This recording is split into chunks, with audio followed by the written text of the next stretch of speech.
Have you ever noticed if you gasp for air before you say something, especially if you're excited? You know, like that. It's a very common habit.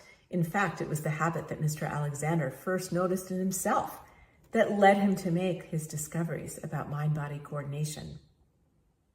To avoid it, try this experiment with me.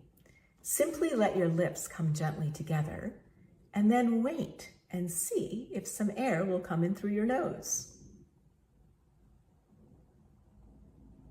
Once that air has come in, you simply open your mouth to speak without a gasp.